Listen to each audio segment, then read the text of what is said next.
Hello everyone, कैसे हैं friends. आशा करते हैं कि आप लोग अच्छे होंगे।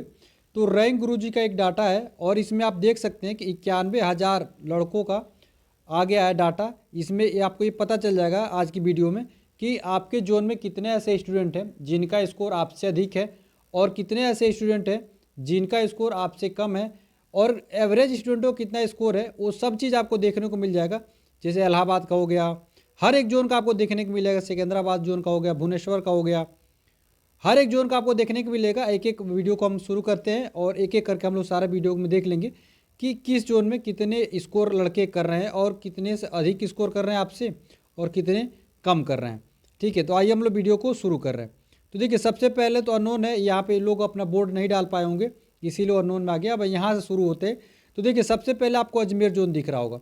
अजमेर जोन में टोटल 2,889 लोगों का क्या है, ये डाटा आया हुआ है। और यहाँ पे देख सकते हैं कि जो स्टूडेंट है ना, वो 65 से 70 के बीच में एक स्टूडेंट है जो जनरल से आ रहा है। 60 से 65 के बीच में 9 स्टूडेंट हैं। 55 से 60 के बीच में 86 स्टूडेंट हैं। 50 से 55 के बीच में 199 है। 45 से 50 बस में 329 स्टूडेंट है। उसी प्रकार से अजमेर जोन में और देखेंगे तो आप देखिए 40 से 45 के बीच में 362, 35 से 40 के बीच में 369, 30 से 35 301 है। ठीक है, तो ये सारे जोन आप लोग देखते रहिएगा एक एक चीज़ करके। उसका देखिए, कम स्कोर वाले का तो कोई मतलब ही नहीं है। अब 30 से बहुत नीचे स्कोर लाए हैं तो उसका कोई ज़्यादा मतलब है नहीं। कोलकाता का देख लीजिए, कोलकाता वाले में देखते हैं यहाँ पे। ठीक है, कोलकाता का देखिए, तो कोलकाता का आप यहाँ पे देख सकते हैं। तो कोलकाता में देखिएगा 6,638 स्टूडेंट का डाटा है और सारी चीज़ अपने मिला लीजिएगा आप कितने स्कोर हैं तो आपको पता चल जाएगा कि कितने। देखिए, जनरल का यहाँ पे देखिए, ओबीसी का यहाँ पे दिखेगा। ओबीसी का हमेशा स्कोर ज़्यादा ही दिखेगा जितने आप देखेंगे। ईडब्ल्यूएस का देखेंगे, एससी का देखेंगे, एसटी कैंडिडेट का देखेंगे। ठीक है, यहाँ से 65 देख लीजिए, 50 से 55, 45।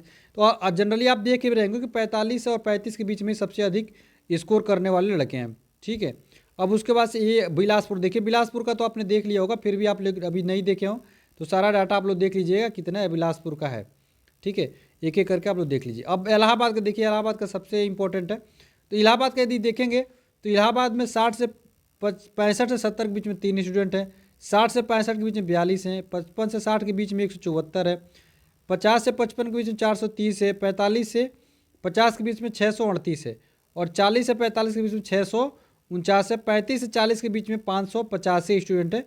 तो यही सारे स्टूडेंट हैं जिनका स्कोर आपसे इस बराबर आ रहा होगा या आपसे अधिक आ रहा होगा, और इन्हीं से आपका कंपटीशन होने वाला है।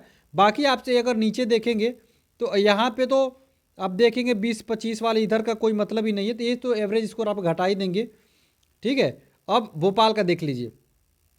भोपाल में देख लेंगे तो यहाँ तक तो कोई मतलब ही नहीं है। अब 60 से स्कोर इनका शुरू हो, 60 से 65 के बीच में 18।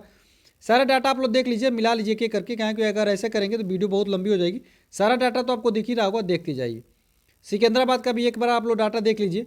सिकंदराबाद में क्या आप लोग सारा एक मिला लीजिएगा कितने कितने स्कोर हैं आपके, कितने स्कोर है। 9,672 लड़कों का ये डाटा है, तो आप लोग देख लीजिएगा। उसके बाद सिकंदराबाद का भुवनेश्वर जोन का भी देख लीजिए। भुवनेश्वर जोन भी अपना मिला लीजिए, अभी तक आपने नहीं देखा था तो भुवनेश्वर जोन का भी मिला लीजिए। यहाँ पे 5,142 लड़कों का ही डाटा है। और OBC, general, EWS, SC, ST सारे कैंडिडेट देख लीजिए। आपके कितने नंबर आ रहे हैं आपको खुद ही पता चल जाएगा कि आपका वहाँ पे क्या स्कोर रह रहा है। मालदा का देख लीजिए। मालदा कमेंट करके बहुत लोग पूछ रहे थे, तो मालदा वाले देख लीजिए। मालदा के जितने भी स्टूडेंट हैं आप लोग एक बार देख लीजिए। ठीक है, मालदा में देखेंगे तो 5,235 टोटल स्टूडेंट का डाटा आया हुआ है। और यहाँ पे भी देखेंगे तो 40-45 सबसे ज़्यादा लड़के यहीं पे आपको देखने को भी मिल जाएगा। सारे अपनी कैटेगरी वाइज अपना जान चेक कर लीजिएगा। मालदा के बाद से बंगलोर का देख लीजिए। बंगलोर में भी आप लोग सारा एक एक करके डाटा मिला लीजिएगा। जो भी आपको जितना भी कैटेगरी में आप लोग होंगे सारे डाटा आप लोग करके मिला लीजिएगा। उसके बाद से रांची का देख लीजिए। 2,000 लड़कों का डाटा आया हुआ है रांची में, तो रांची का भी आप लोग देख लीजिए। उसके बाद जम्मू एंड श्रीनगर का देख लीजिए। 473 लड़कों का डाटा आया हुआ है। तो अब श्रीनगर में बहुत कम ही वैकेंसी भी है तो डाटा भी कम ही मिलेगा आपको। तिरुवनंतपुरम में देख लीजिए 815 लड़कों का डाटा आया हुआ है। उसके बाद और नीचे चलेंगे तो मुंबई में देख लीजिए 8,600, 8,006 लड़कों का डाटा आया हुआ है। और यहाँ पे भी अपना देख लीजिए कि कितने नंबर आपके आ रहे हैं और आपसे कितने लड़कों का ज़्यादा है, कितने कम है, कौन सी कैटेगरी में भी आप ना देख लेंगे। क्योंकि आपको ही पता है कि जनरल का तो सारे से लोगों से फाइट है, लेकिन इधर आपके सारे अपने कोटे में ही आपको लड़ना होगा।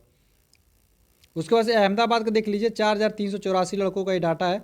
और अपना भी देख लीजिए कौन से नंबर में आ रहा है। जनरली आप यही देखेंगे कि 35 से 45 के बीच में सबसे ज़्यादा स्टूडेंट हैं। उसके बाद ये देख लीजिए सिलीगुड़ी का 642 लड़कों का डाटा है। तो आप यहाँ वैकेंसी भी सिलीगुड़ी में बहुत कमी थी।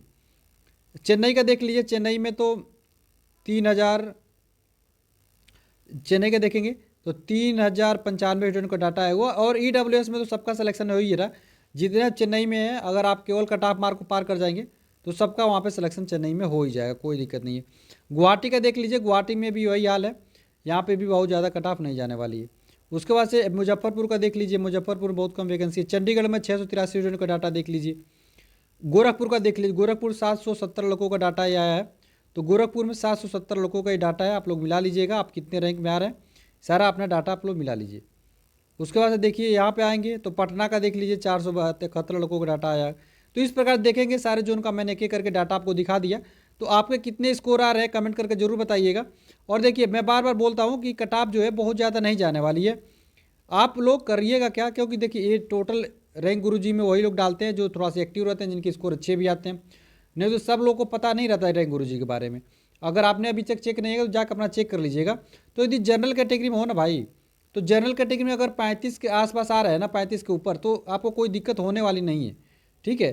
तो 35 के ऊपर यदि आपके नंबर आ रहे हैं ना जनरल कैटेगरी में, यदि आपके 35 नंबर आ रहे हैं ना, तो बिल्कुल CBT2 की तैयारी में लग जाइएगा और मैथ रीजनिंग अच्छा कर लीजिएगा, साइंस सब कुछ अच्छा कर लीजिएगा। अगर मान लेते इन केस इस में नहीं भी होता है तो ELP जो आ रही है जो जनवरी 25 में, उसमें तो आपका काम आ ही जाएगा। लेकिन आप छोड़ देंगे तो इसमें भी नहीं होगा और जोड़ लग के यहाँ से थोड़ा बाहर हो जाएंगे। एक चीज़ और समझा दूँ आपको कि जो लड़कों को मैं बोल रहा हूँ ना भाई पढ़ने के लिए, जैसे जनरल कैटेगरी में आप देखेंगे, जनरल कैटेगरी अगर 35 नंबर आ रहा है तो देखो पढ़ा करो 35 नंबर पे।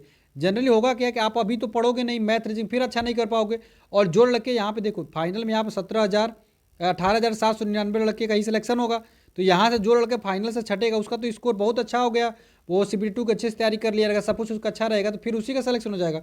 इसीलिए अगर आप जनरल कैटेगरी में अगर 35 के आसपास हो ना तो एकदम जी जान लगा के मेहनत करो, किसी से बिना पूछे जी जान लगा के मेहनत करो। OBC में हो तो अगर 32 के आसपास आ रहा है तो मेहनत करो, EWS में 31-32 के आसपास हो तो मेहनत करो, CBT2 की तैयारी करो अच्छे से।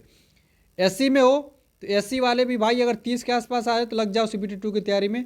ST वाले जो है वो भाई 28 के आसपास आपके नंबर आ रहे हैं तो लग जाओ, क्योंकि अगर आप अब नहीं लगोगे तो फिर जो लड़का वहाँ से मतलब छटेगा इस भर्ती से तो वहाँ पे वो math reasoning basic science engineering सब कुछ अच्छा कर लिया रहेगा और आपके पास फिर कम टाइम बचेगा तो फिर आप वहाँ से भी छट जाओगे। इसीलिए अभी से लग जाओ, मैथ रीजनिंग सब कुछ अच्छा कर लो और उसी की बराबरी किए रहो, भले होगा नहीं होगा, ताकि जनवरी 25 में जो LP की भर्ती है उसमें आपका अच्छे से सिलेक्शन हो सके, अन्यथा बहुत सारी परेशानियों का सामना करना पड़ेगा। चलिए आशा करते हैं कि चीज़ों को समझ पा रहे हैं। वीडियो अच्छी लगी तो लाइक करिएगा और मेरे बताया द्वारा कट ऑफ के अंदर आ रहे हैं तो बिल्कुल CBT2 की तैयारी में लग जाइए। चैनल को सब्सक्राइब करना बिल्कुल मत भूलना। मिलता है अगली वीडियो फ्रेंड्स, तब तक के लिए फ्रेंड्स जय हिंद।